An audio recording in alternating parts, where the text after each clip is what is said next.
ಗಟ್ಟಿನೇ ಇರಲಿ.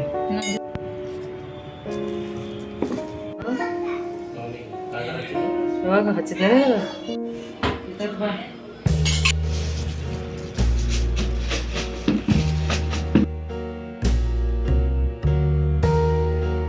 Hi hello friends, ಎಲ್ಲರೂ ಹೇಗಿದ್ದೀರಾ? ಎಲ್ಲರೂ ಆರಾಮದ್ದೀರಾ ಅಂತ ಅಂದ್ಕೊಂಡು ನೋಡಿರಿ, ನಾನು ಕೂಡ ಆರಾಮದೀನಿ. ಬನ್ನಿ ಫ್ರೆಂಡ್ಸ, ಇವತ್ತಿನ ಲಾಗ್ನ ಸಂಜೆ 5 ಗಂಟೆಯಿಂದ ಲಾಗ್ನ ಸ್ಟಾರ್ಟ್ ಮಾಡ್ಕೋತಾ ಇದ್ದೀನಿ. ಆಲ್ರೆಡಿ ಹಪ್ಪಳ ಸಂಡಿಗೆನ ಹಾಕಿರುವಂಥ ವಿಡಿಯೋನ ಶೇರ್ ಮಾಡ್ಕೊಂಡಿದ್ದೀನಿ. ಅವತ್ತಿನ ದಿನವೇ ಸಂಜೆ ಟೈಮಲ್ಲಿ ಈ ವಿಡಿಯೋನ ಮಾಡ್ಕೋತಾ ಇರೋದು. ಹಿಂದಿನ ದಿನ ಬಟಾಟೆ ವೇಪರ್ಸ್ನ ಮಾಡ್ಕೊಂಡಿದ್ದೀನಲ್ಲ ಫ್ರೆಂಡ್ಸ, ಅದನ್ನು 2 ದಿನ ಆಗಿತ್ತು ಆಲ್ರೆಡಿ ಬಿಸಿಲಿಗೆ ಇಟ್ಕೊಂಡಿದ್ದೆವು. ಅದು ನಾನೀಗ ಒಂದು ಕವರ್ಗೆ ಹಾಕಿ ಒಂದು ಬಾಕ್ಸಲ್ಲಿ ಇಟ್ಕೋತಾ ಇದ್ದೀನಿ. ಈ ರೀತಿ ಒಂದು ಪ್ಲಾಸ್ಟಿಕ್ ಪೇಪರ್ ಹಾಕೋದ್ರಿಂದ ನಾವು ಏನಾದರೂ ಕ್ಲೀನಿಂಗ್ ಕೆಲಸ ಮಾಡ್ಕೋಬೇಕಿದ್ರೆ ತೊಗೊಳೋದು ಇಡೋದು ಕೂಡ ಈಸಿ ಆಗುತ್ತೆ ಅಂತೇಳಿ. ನೋಡಿರಿ, ಕಾಣಿಸ್ತಾ ಇದೆ ಎಷ್ಟು ಕ್ಲಿಯರಾಗಿ, ಎಷ್ಟು ಮಸ್ತ್ ವೈಟಾಗಿ ಬಟಾಟೆ ಚಿಪ್ಸ್ ಕಾಣ್ತಾ ಇದ್ದವು. ಇದು ಫ್ರೈ ಮಾಡಿದ್ರಂತೂ ಇನ್ನೂ ಮಸ್ತ್ ಬರ್ತಾವ್ರಿ ಫ್ರೆಂಡ್ಸ.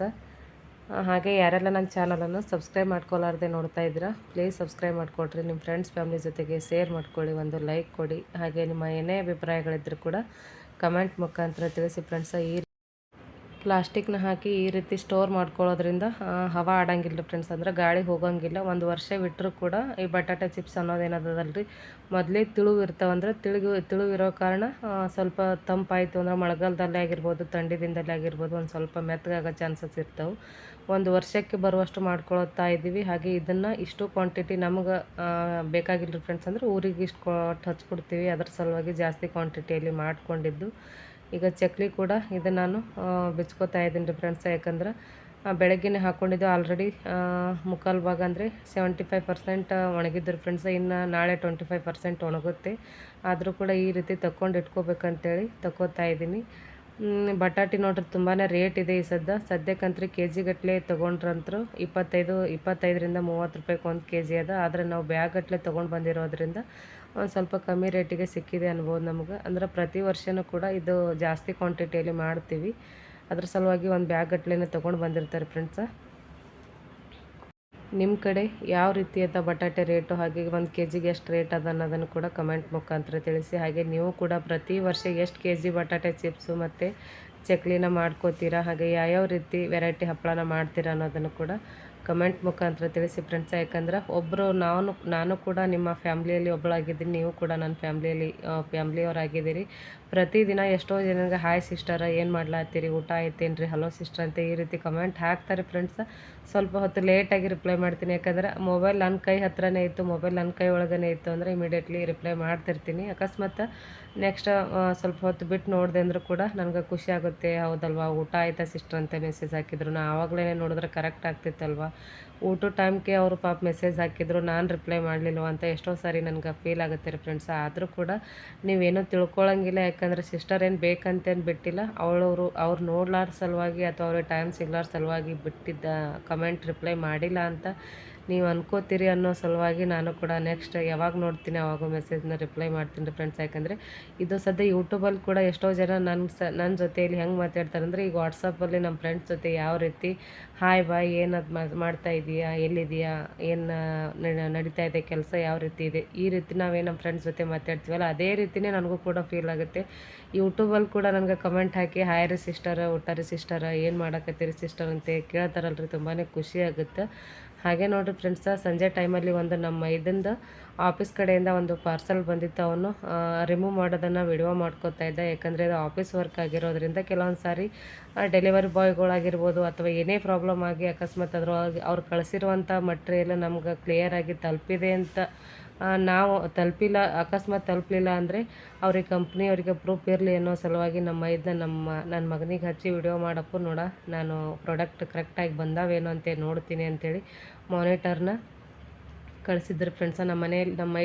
ನಾವು ವರ್ಕ್ ಫ್ರಮ್ ಹೋಮ್ ಆಗಿರೋದ್ರಿಂದ ಮನೆಯಲ್ಲೇ ಕೆಲಸ ಮಾಡೋ ಕಾರಣ ಅವನಿಗೆ ಮಾನಿಟರ್ನ ಕಳಿಸಿದ್ರು. ಅದು ಕ್ಲಿಯರಾಗಿ ಇಷ್ಟು ಸಾಮಗ್ರಿಗಳು ಅವ್ರು ಕಳಿಸಿರುವಂಥ ಮಟೀರಿಯಲ್ ಬಂದಿದೆ ಇಲ್ಲ ಅಂತ ಚೆಕ್ ಮಾಡ್ಲಿಕ್ಕೆ ಪ್ರೂಫ್ ಇರಲಿ ಅಂಥೇಳಿ ವಿಡಿಯೋನ ಮಾಡ್ಕೋತಾ ಇದ್ದೀರಿ ಫ್ರೆಂಡ್ಸ. ಅದನ್ನು ಕೂಡ ನಾನು ನಿಮ್ಮ ಜೊತೆ ಶೇರ್ ಮಾಡಿಕೊಂಡೆ. ಯಾಕಂದರೆ ಕೆಲವೊಂದು ಸಾರಿ ಎಷ್ಟೋ ಸಾರಿ ಅದರೊಳಗಿರೋ ಆನ್ಲೈನ್ ಪ್ರಾಡಕ್ಟ್ ಏನು ತರಿಸ್ಕೊಂಡಿರ್ತೀವಿ ರೀ ಫ್ರೆಂಡ್ಸ, ನಾವು ಆರ್ಡ್ರ್ ಮಾಡಿದ್ದೇ ಬೇರೆ ಆಗಿರುತ್ತೆ, ಅದು ಬಂದಿದ್ದೇ ಬೇರೆ ಆಗಿರುತ್ತೆ. ಈಗ ಅದು ಡೆಲಿವರಿ ಮಾಡೋರು ಪ್ರಾಬ್ಲಮ್ ಗೊತ್ತಿಲ್ಲ ಅಥವಾ ಕಂಪ್ನಿಯವ್ರ ಪ್ರಾಬ್ಲಮ್ ಗೊತ್ತಿಲ್ಲ. ನಾವು ಓಪನ್ ಮಾಡೋಕ್ಕಿಂತ ಮುಂಚೆನೇ ನಾವು ಒಂದು ಪ್ರೂಫ್ ಇಟ್ಕೊಂಡಿವಂದ್ರೆ ನಮಗೂ ಕೂಡ ಈಸಿ ಆಗುತ್ತೆ ಅಂತೇಳಿ ಈ ರೀತಿ ನಮ್ಮ ಮೈದನ್ನ ತುಂಬಾ ಕ್ರಿಯೇಟಿವ್ ಆಗಿ ವಿಚಾರ ಮಾಡ್ತಾನೆ ರೀ ಫ್ರೆಂಡ್ಸ. ಖುಷಿ ಆಗುತ್ತೆ. ಯಾಕಂದರೆ ಅಕಸ್ಮಾತ್ ಯಾರಿಗೂ ನಂಬಕ್ಕಾಗಲ್ಲ. ನಮ್ಮ ಮನೆಯವ್ರಿಗೆ ಒಂದೊಂದು ವೇಳೆದೊಳಗೆ ಒಂದೊಂದು ಟೈಮ್ದೊಳಗೆ ನಮ್ಮವ್ರನ್ನೇ ನಾವು ನಂಬಕ್ಕೆ ಎಷ್ಟೋ ವಿಷಯದೊಳಗೆ ಆಗಂಗಿಲ್ಲ ರೀ. ಅದ್ರ ಸಲುವಾಗಿ ಅವ ಯಾವಾಗಲೂ ಮುನ್ನೆಚ್ಚರಿಕೆಯಿಂದ ಈ ರೀತಿ ಕೆಲಸ ಮಾಡೋದು.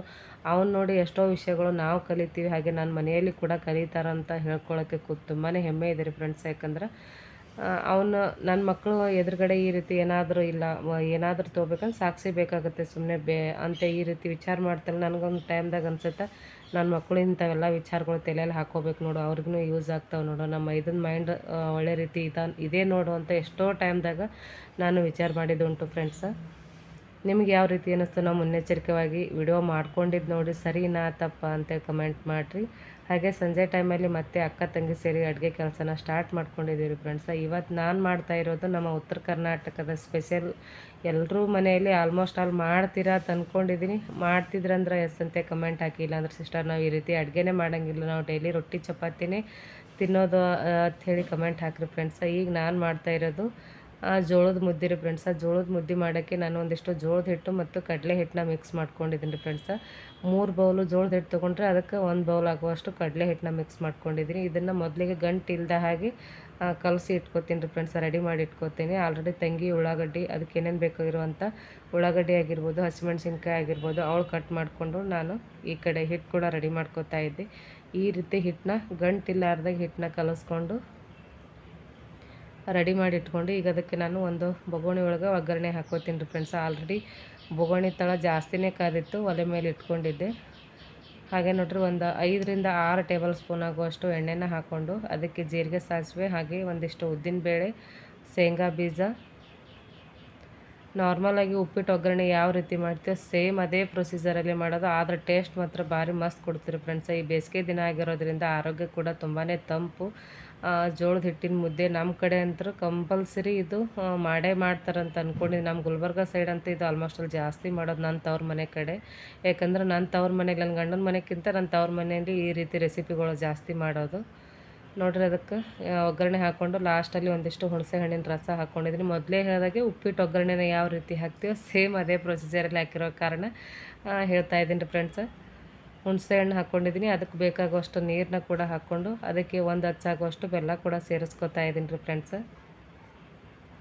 ಈಗ ನೀರು ಕೂಡ ಕುದಿಲಾಕತ್ತದ. ಆ ಕುದಿಯೋವಂಥ ನೀರಿಗೆ ನಾನು ಕಲಸಿಟ್ಕೊಂಡಿರೋವಂಥ ಹಿಟ್ಟನ್ನ ಮಿಕ್ಸ್ ಮಾಡಿಕೊಂಡು ಇವತ್ತಿನ ರೆಸಿಪಿ ಈ ರೀತಿ ಇತ್ತು ಫ್ರೆಂಡ್ಸ್. ಇವತ್ತಿನ ವಿಡಿಯೋ ಇಷ್ಟೇ ನನಗೆ ಕ್ಯಾಪ್ಚರ್ ಮಾಡ್ಕೊಳ್ಳೋಕ್ಕಾಗಿದ್ದು. ಮತ್ತು ಮುಂದಿನ ವಿಡಿಯೋದೊಳಗೆ ಮತ್ತೆ ಇನ್ನೊಂದು ರೆಸಿಪಿ, ಇನ್ನೊಂದು ಹೊಸ ರೀತಿ ವಿಡಿಯೋದೊಂದಿಗೆ ಮತ್ತೆ ಸಿಗ್ತೀನಿ ರೀ ಫ್ರೆಂಡ್ಸ. ಈ ರೀತಿ ಸ್ವಲ್ಪ ಲಟಪಟ ಅಂತೆ, ನಮ್ಮ ಆಡೋ ಭಾಷೆ ಒಳಗೆ ಲಟಪಟ ಅಂತೆ ಈ ರೀತಿ ಕುದಿತಾ ಇರಬೇಕು.